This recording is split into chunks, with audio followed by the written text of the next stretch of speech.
Today's lesson will be on how to follow or give directions. The expected outcomes for this lesson is that learners will be able to follow, present orally, and write sequential step-by-step directions, which includes an introduction and conclusion. The resources needed for this lesson is a short story, flashcards, a PowerPoint presentation, and some A3 printed street maps. Now that we know what the expected outcomes of the lesson is, I will introduce the lesson to the learners. The skills I will focus on is listening and speaking, vocabulary and spelling. My expected outcomes of the introduction will be that learners must be able to define phrases used when giving directions. I will start by playing an audio recording of a story for the learners to listen to. I feel this will aid my oral learners and it will improve learners' listening skills. I will then ask learners to identify phrases used in the short story, which I will write on flashcards, and this will aid my visual learners. Learners will then write these phrases in their dictionary and make short sentences for explanatory purposes. I will also ask a learner to walk around the class and give directions using left, right. I'm walking past. And here, learners will watch and listen.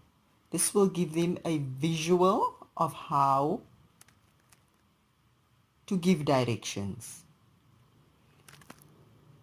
To assess the introduction, I will use the question and answer technique. I will allow learners to ask questions which I will answer, and I will ask questions which they should answer. Let's now know the common phrases used when giving directions. We will now move on to our presentations, and the expected outcomes here is that learners will be able to give directions orally, and learners will be able to write sequential step-by-step directions. The skills I will focus on again is listening and speaking, reading and viewing, writing and presenting. I will play a PowerPoint of walking directions from school to the local library. This PPT shows the map, the street map. It has animations and voice clips of the directions. The learners will watch and listen to the PPT. I will then group the learners into groups of 4 and give them each a different street map with instructions of what is expected of the group. Each learner in the group will have a task to perform. The one will draw the directions, one will write the steps, and one will explain to the class. The other one will focus on landmarks on the map and will animate the directions. Learners will follow the instructions on the map. When they complete their task, they will present it to the class.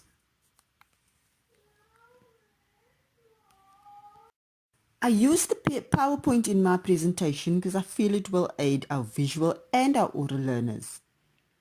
The animation in the PowerPoint will aid our visual learners, and the voice clips aids our oral learners. We will do group work, which means we need to collaborate and discuss and also present to the class. Round off the lesson by highlighting common errors and correct them. I will focus on punctuation and joining sentences. Learners will give feedback on lesson, what they enjoyed, do they understand, what they do not understand. For the assessment, learners will have to find and make a copy of a map with walking directions from their home to school. They can use Google Maps. Using the map, they will individually write these directions using the correct vocabulary, punctuation, and identifying landmarks they would pass while walking. Throughout the lesson, I will guide and assist learners, but my aim is for learners to think deep and find meaning. Thank you.